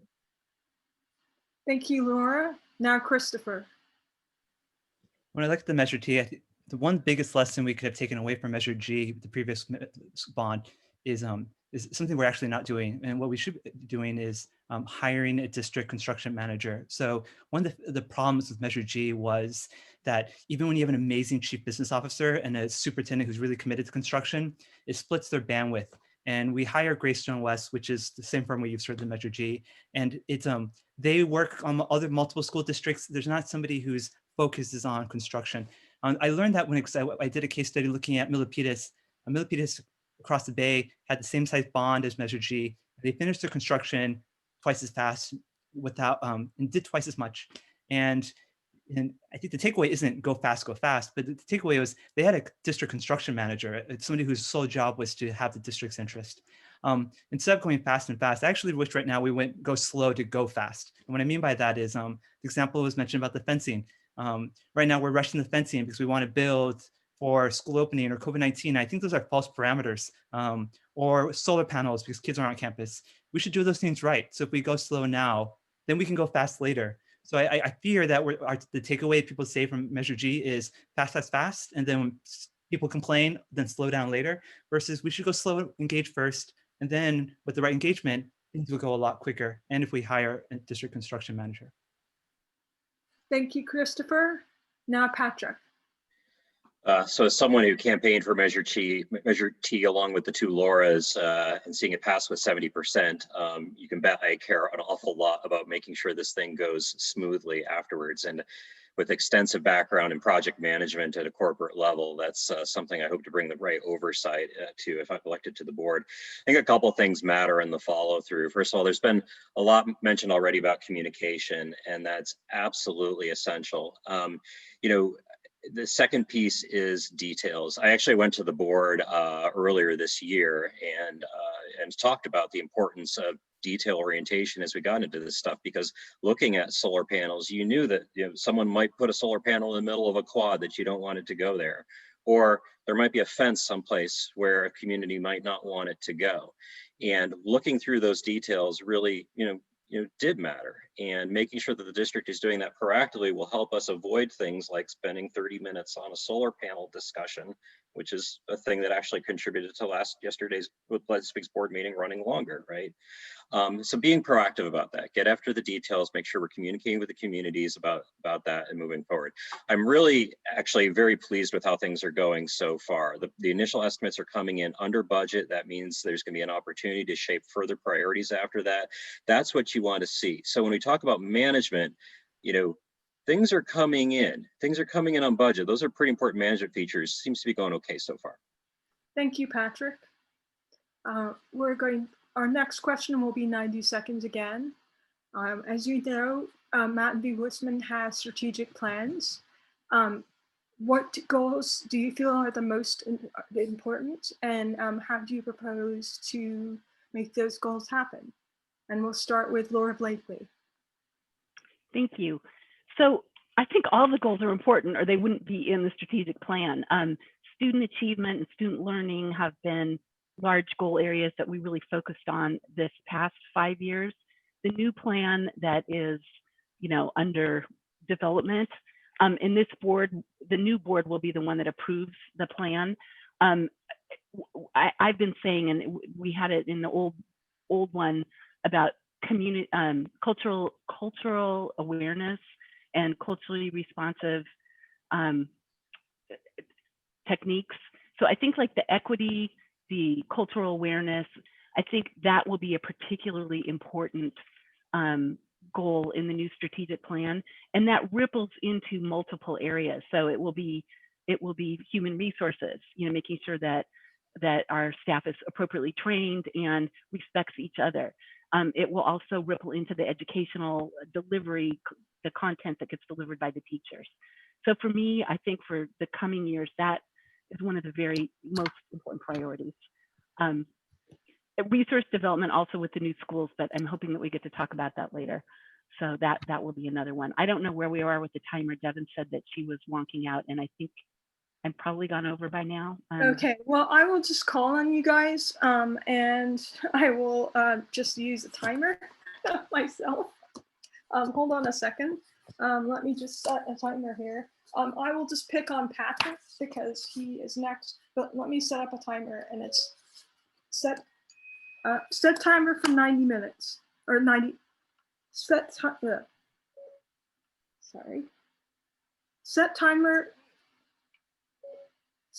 for 90 seconds. Go ahead. All right, thanks.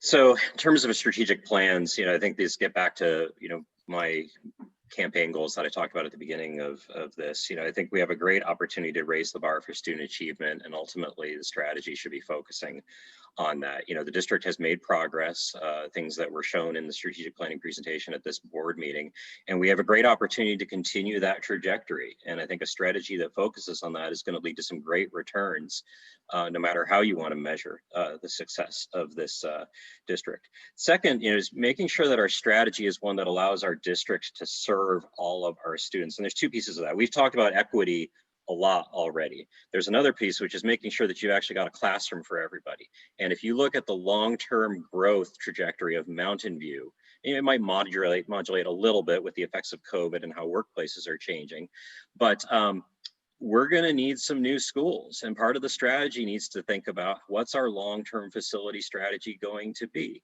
Are we going to need 1 school, 2 schools, 3 schools? If we have as many as 3 schools, are they all going to be neighborhood schools? Are we going to try to do something else? Where would a middle school go? That is an entire strategic thrust that needs to be an agenda, and people that are being elected the next 4 terms, the next 4 years, better be done by the end of those 4 years for us to be ready. Thank you. Sorry, let's see. I'll get someone else to hold the timer. Cass, can you help me? Thank you very much. So I'm back, Theta. Oh, you're back. Great. So we already called on Patrick and Laura, and so I guess we'll go to Manny. If that's okay. Okay, Manny, go ahead. Yeah, I mean, definitely as far as the strategic plan, we always want to put student outcomes as a huge priority. And I think, if the district's doing things right, then those student outcomes should be able to to keep growing. You know, we do need to take into account that every cohort of students is a new cohort with new experiences and new barriers, but we, I think, as a district, can continue to set high standards. You know, I've seen in the past that parents aren't happy when they move on to high school. They don't feel that the students are prepared for the workload that's coming up. So I think that needs to be addressed, the transitions that we have in the district, both internally and externally, when we're pushing the students out to high school. You know, I think like Patrick said, we need to make sure that we have the facilities necessary so that every student has an equitable opportunity to learn, and that we're not overpacking the classrooms. You know, it's important because teachers need to be able to teach their students, and we need to make sure that those learning environments are adequate for that. And I definitely think we need to address those groups that we talked about at the beginning of this session, is that we need to look at all the different groups that are very fragile in our community, and see what supports we need to bring to make sure that they are in an equitable place with the rest of their peers. Thank you, Manny. And thank you so much, Patrick, for putting up with my impromptu timer. Next, we have Christopher Chang. There's a lot of things I heard in the strategic planning sessions that they had over the weekend with the stakeholder groups and in the board meeting. A lot of the things that excited me most was a lot of people were talking about social emotional learning. And while I think that we need to slow down with the strategic planning, the timeline of the strategic plan makes me nervous of trying to complete it in the next month, when we really do have the full academic year. And I wouldn't want to tie it to a false parameter like LCAP. I would like to take our time to engage stakeholders. But what's being said is really exciting. So when it comes to SEL, you know, the reason why that's such a great district plan is right now we have really good pockets of SEL. But when we centralize it, what that does is it allows your district to provide PD to each other, and allows SEL, like a program like Responsive Classroom, which is what I did my certification in, along with many Stevenson teachers. And when you have a district-wide, where you treat SEL the way you treat math or English, it allows for there to be cross-pollination of training, for collaboration, and allows adults to also benefit from the SEL, because a really good SEL program, and we'll need this with COVID-19. Our teachers are working and doing beautiful things, but we are burning our teachers thin in this crisis, and there's just no way to stop that. And we have to really think about how we socially emotionally supporting them. So a good district rollout of SEL will both help the adults, the staff, and the kids. So that was something that a lot of people talked about, board members and stakeholders, last weekend at the strategic retreat. And I'm excited to have whoever's on the board for them to see that through. Thank you, Christopher. And now Laura Ramirez-Berman. I have to say that when I saw the suggested goals for the strategic plan, I basically jumped out of my seat, because I felt like everything that the plan was outlining just really resonated with me completely. It's what I've been working on in my career as an educator. Those are the things that I've done to change student outcomes in East Palo Alto. So I am so ready to see those goals implemented here in our district, because like I said in my opening statement, we did things at my school to close the achievement gap that I know are possible in this district. So I'm so thrilled to see those things on the plan. Looking at equity, thinking about student ownership of learning, equitable access to resources, cultural awareness. I mean, those things are critical and foundational to student learning. And I would be really excited to be a part of that. And it's one thing to sort of have this really terrific plan, and it's another thing to make sure it gets executed. So we're going to develop this really strong plan with a lot of input, and I think it's going to be amazing. But we need to make sure that we have the right people on the board who are going to make sure that plan gets executed. And I'm really excited to put my experience to work around all of these pieces to make sure that our school and our community is successful. Because I said before, when our students are successful and our schools are successful, everybody wins and our whole community wins. So I'm looking forward to that. Okay, I think everyone got covered in that question, but raise your hand if you weren't covered. Okay, all right, so now we're going to move on to our next question, which is another 90-second question. And that is, what is your opinion on socio-emotional learning in education, and how would you implement that in a district, if you would? We'll start with Patrick. It's an It's an interesting question to ask a board candidate, because the how you implement social emotional learning is really a question for the staff that we're going to be hiring, not for the board members themselves to be answering it. In fact, I think if you have a board member that pushes strongly for a particular cell approach, you could wind up in a position where you might have administrators that don't want to work for you anymore. So just want to make sure that that's clear. There's a role for the board in addressing this. First thing is just, make sure it's clear that it's a priority. I'm a strong believer in emotional health, even in just my own journey through school and coming up and just developing maturity at different steps of the way, the steps we've had to go bringing our own kids through, and even some special accommodations we had to make even for our own children to help them develop through certain hurdles. The fact that MVWSD had programs there that we could draw on in order to get past those roadblocks was invaluable to us. And I talked earlier about the importance of relationships in addressing special education challenges. It's the same kind of thing when students run up against social emotional learning challenges, right? You've got to have relationships with people that can get the help to students that they need in order to overcome challenges. So I fully support it as a focus. I think it's a great opportunity for our next strategic plan. But again, our job as a board is to hire, recruit, and retain, and if necessary, replace staff so that we have the staff in order to do that. It's not to do the how. Thank you, Patrick. And now Manny. Yeah, I'd definitely like to echo what Patrick has said. I think that, we have to allow an opportunity for the district staff to evaluate different programs, different approaches, understand each school and each community, and really delve down into the issues that are affecting each campus, and then put in programs appropriately. I mean, in general, as a whole, I really believe in social emotional learning.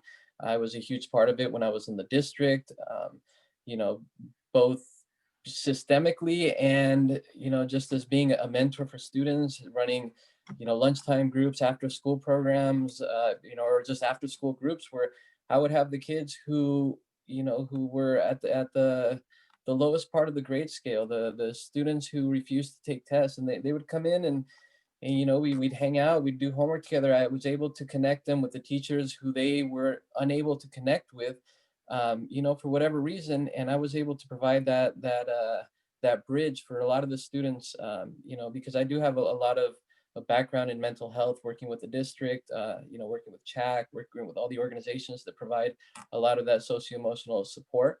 I learned a lot from teachers. I helped a lot of teachers with students in classrooms. And I think that's what I would hope that the approach they take, that it's a community approach. It takes a village to raise these kids, and we got a pretty good village here in Mountain View. Thank you, Manny. And now Christopher. I agree with Patrick that the board shouldn't be telling how to do SEL, but I do believe it's useful for there to be board members who know how it works. So my training in 16 years as a teacher with responsive classroom, developmental design. I'm also certified in Ruler, which is a program by Mark Brackett.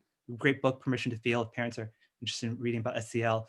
And when you learn about the how, first thing, I know that I agree with Patrick that when you know about all the different ways to do this, board members shouldn't be telling them what to do. Board members should set a process.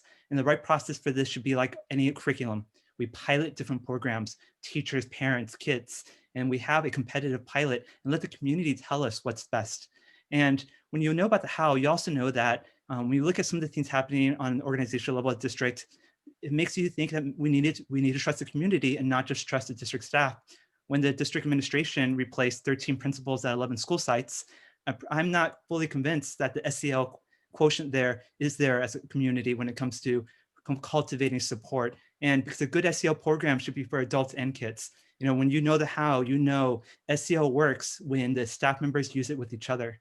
And so there's a lot of bench, and I encourage, ideally, the board members should use the SEL program that's adopted because it'd be good for us as a board as well. So, I believe the board sets a process, and knowing the how can help them set a good process. Thank you, Christopher. And now Laura Ramirez-Berman. Yeah, I agree about what's been said about the work of the board, and I think it is really beneficial to understand how SEL works. And there is a need to have a strong program in our district so that our schools and our teachers are using sort of a common language and understanding the competencies that come along with social emotional learning. there's often a misconception that social emotional learning is a program and we're going to teach it in the first 20 minutes of school, and then there you are. So sometimes I joke, walking into a classroom, this similar with growth mindset, and the teacher would yell, sort of holler like, why can't you have a growth mindset? Have a growth mindset, right? And it's like, that's the opposite of that, right? So the adults in the classroom model what SEL is throughout the entire day and infuse those strategies in the entire day. And it takes a high level of skill to know how to do that and to understand the why. Why are we doing that? So I think I think that understanding that it's infused in everything, this is a life skill to be successful in school and beyond. And it's great that we make sure we advocate for the right training and the right program to get us started, and then make sure that the teachers really understand, and all the adults understand that this is something that needs to be infused in everything that we do. Thank you, Laura. And now we have Laura. Thank you. So just going back to what Patrick said, the board sets the what, the district figures out the how. And so that said, I believe social emotional learning is very important. And I think all of my fellow candidates agree based on what I just heard. And a lot of that is about empowering and engaging kids and making them feel like they belong, and setting high expectations for them and responsibility for their own learning, and how that impacts other kids as well. And so what Laura said about infusing it in everything is super important. Teachers are role models. We do have social emotional learning already in our schools. I think it could be enhanced. I know in particular Stevenson, and I've heard great things about Responsive Classroom, and Huff also has another program that they've been working. So I know Dr. Rudolph is trying to empower the school sites to figure out what works best for their communities. But I'm in favor of encouraging social emotional learning, but not figuring out exactly how it gets implemented. But I do think it will benefit all of the kids and the parents and teachers and staff as well. Thank you. Thank you, Laura. Our next question will be 90 seconds. So fairly recently, the school district redid boundaries, and it created some racial and economic segregation because of our housing and schools in our community. So if you would please share your thoughts about this. Well, it's funny because at Montaloma, when the boundary discussions were going through, we saw that, because the movement of the Castro City district out of the Montaloma zones was a huge change for our school. This can have positive and negative impacts, right? If you're enabling a community to be together more often, and kids don't have to cross the railroad tracks to get to school, right? Those are good positive moves, and those are changes that happened with the last boundary discussion. The flip side of that is that we lose diversity at some of our schools when we make changes like that, and we felt that honestly at Montaloma. The school got smaller. The demographic makeup for the school is changing. We chose Montaloma in large part for its diversity. So for us as parents, that was kind of like, well, okay, we understand why we had to do it, but okay. I think we have to, anytime you do a boundary discussion, it's always contentious. You need to engage the community. Words like segregation actually are pretty loaded words to use in a boundary discussion, because it's not always, in fact, sometimes it's not about segregation. We're trying to accomplish a different goal there. So just be careful when we use that word. But engage the community, recognize it's a serious decision, and also just recognize that boundary changes in districts aren't permanent. One of our former superintendents counselled me, Patrick, boundaries are going to change every few years. Going to boundary change because that's just the way it is. So let's just not recognize that we're not going to necessarily be set in these modes forever. Things adjust, things change as districts grow. Okay, it looks like we lost the timer again. So sorry, you're gonna have to, I don't remember who is next in line, but. I'm back again. Oh, great. Okay, thank you. All right, Christopher, you're next. I think the last boundary adjustment did a lot of really good things, especially in trying to focus on safe routes and balancing some of the enrollment issues across the district. On the issue of equity, I think that being that this is Shoreline West is hosting this, and I think I shared earlier, the Shoreline West was the first neighborhood my wife and I moved to. We lived in 1815 Latham, where when we got married, and then we moved when we had a baby. We moved down to 1681 Latham. So I feel really close to Shoreline West, and I think this question is really appropriate for Shoreline West because the long-term view of demographics, I really would like us to continue to have the conversation of how do we have the most walkable schools. And the most walkable school for Shoreline West is Castro. And in the long term, and I don't believe in forcing families to move. I don't think that's how we build community. But I do believe that we should always be engaging communities. And in this case, on this question of diversity and equity, of we should always be engaging in Shoreline West community about how do we in the big picture long term make it so that more people in Shoreline West can walk to the school that's a block away. It's a diverse school. Right now we are building expansion in Landos, and I support that. But part of that expansion in Landos, that $20 million development, is because of our boundaries the way they are. So I believe the community has to have these hard conversations, voluntary conversations, not things that force people, but we need to aspire to have everybody in really walkable boundaries. We've made progress, but we have more to do, especially in this neighborhood. Thank you, Chris. And now Laura Blakely. Thanks. So my kids went to Landos. We interdistricted in originally, and Landos at that time had from Mariposa down. So a big chunk of Shoreline West did go to Landos, but a lot of the neighbors sent their kids to Bob and Huff, which were perceived to be better schools. We chose Landos because of the diversity. At the time, it was a Title I school, and there was like 64% on free and reduced lunch. So like Patrick from Montaloma, that was a value for my family.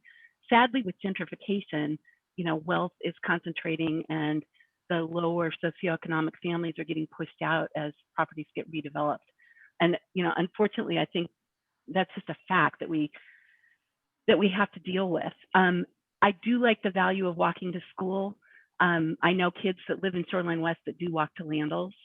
I think the constraint that the former board put on that every school should be 450 kids was a weird constraint, and that we're kind of dealing with that now. We will be doing more, putting more kids as the community grows at schools like Montaloma that have more room. The new wing at Landos is because of construction. So, but overall, I think the really key is making sure all of our schools are great schools. Then who wouldn't want to go to their neighborhood school?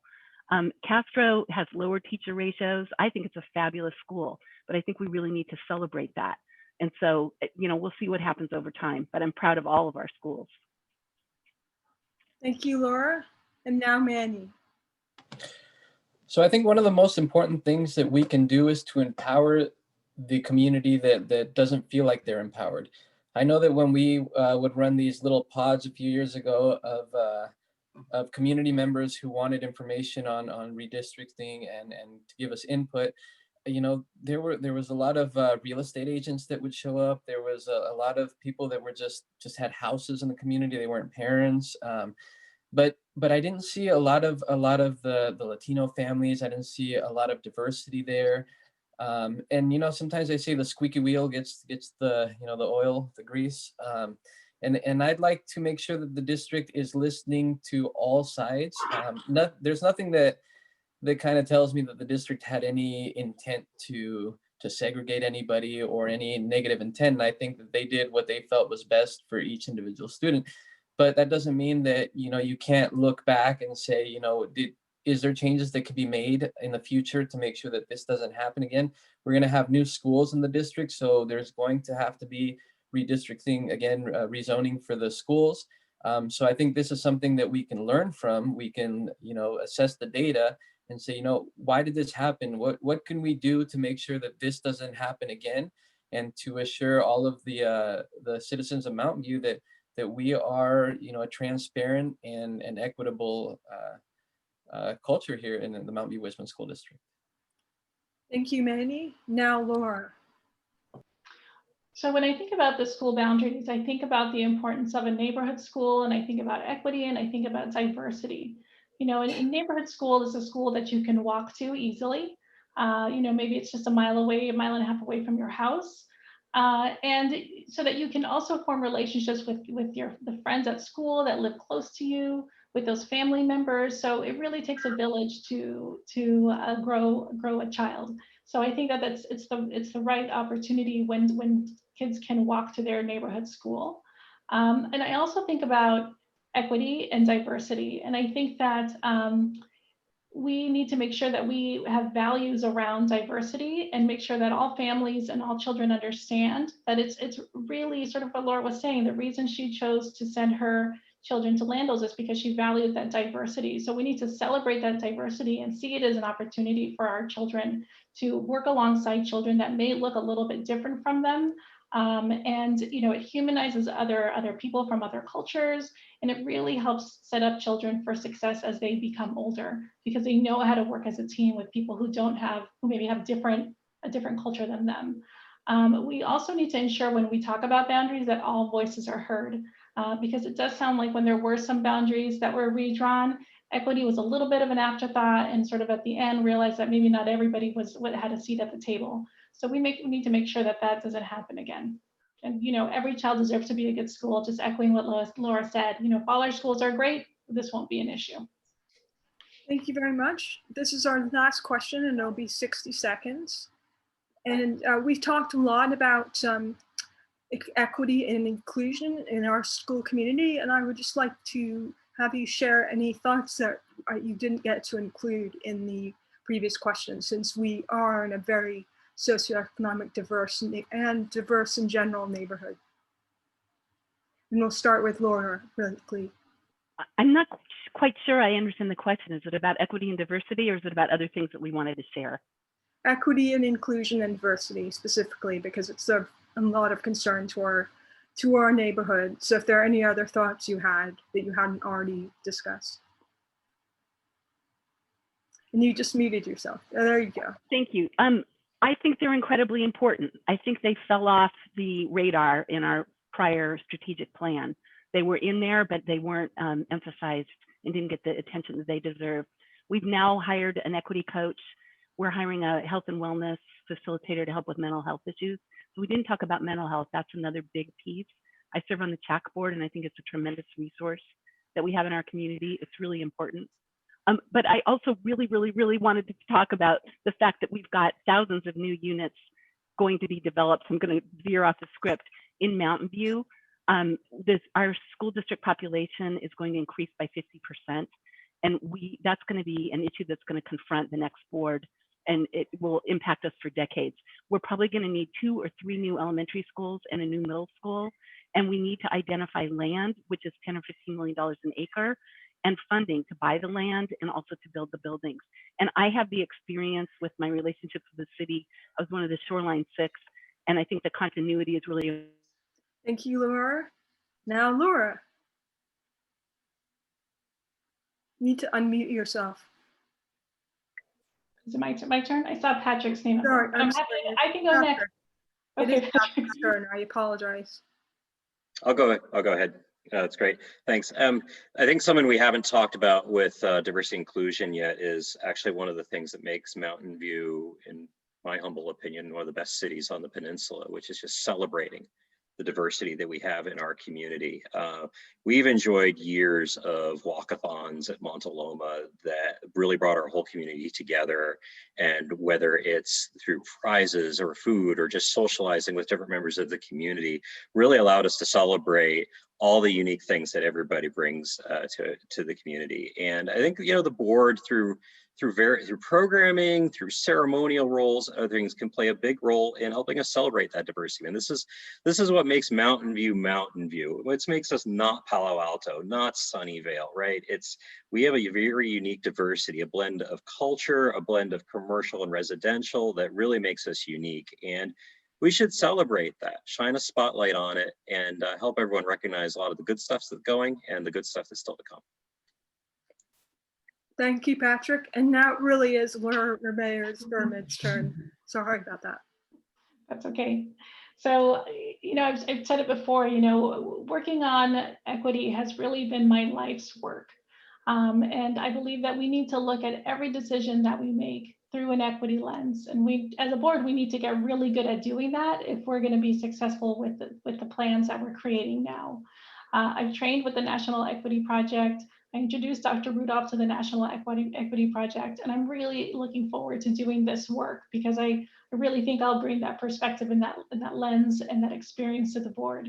And I think that this is really an opportunity to sort of define our equity values as a community. And I think that's really exciting. I think we do have a lot to celebrate. Our community is really unique. It's really special, just like Patrick was saying. We do have so many assets here. And I think that to sort of bolster these more minority communities and sort of celebrating them and learning from them would be a really tremendous opportunity. And as a board, we want to make sure we're asking those really hard questions to make sure. Thank you, Laura. Now, Christopher. I would strive to help the board and set goals to look at reducing the equity gap by not just looking at metrics, but looking at the experience between what affluent families give their kids and making sure that all families get that. And I think we have really good models in our district. It's amazing. I really applaud the current school board for the Yosemite program and the district taking on funding for that, because those are experiences that affluent families take their kids outdoors. And the way that our district took on paying for that so that everybody can go is something we need to do for broader issues, and that means we need to find money to do that. So, there needs to be a board who's going to look at our budget and prioritize putting that in the hands of kids. Right now our district in the last 3 years expanded its amount of money it uses on consulting fees by 5 million. That's 5 times the MVF budget. So if we just cut that back to what it was before 3 years ago, that's $5 million right there that we could be using to expand experiences for the kids. So after school programs, summer camps, outdoor ed can be given to all kids. And to me, that's equity. Thank you, Christopher. Now, Manny. Yeah, I mean, I definitely promote equity. I mean, for my mission statement, it's one of the first things that I talk about, to promote a fair and equitable learning environment. And what I bring is a perspective of someone that was born and raised here in Mountain View. I mean, I don't know, everyone in the audience there how many years you've been here, what you've seen, but I have a first person perspective. I grew up here on Mariposa and Latham, and I grew up with a hodgepodge of friends, and I don't think there was 2 of us that had the same ethnic background, but we would go all over Mountain View, ride our bikes to open gym at Graham, go to the movie theaters, go to 7-Eleven and grab a Slurpee. I mean, this is a community that for 36 years I have seen it work and work well. Look at the panel right now. There's only 5 people running for the board, but look at the diversity in just 5 people. I mean, I think this is a celebration. I think this is something that we need to keep promoting and just keep it going. Thank you so much to all of you for attending and for answering questions. We really appreciate your coming. And that's the end of our program. So thank you very much to everyone. Thank you. Thank you. Thank you. Have a good night. You too. Bye-bye.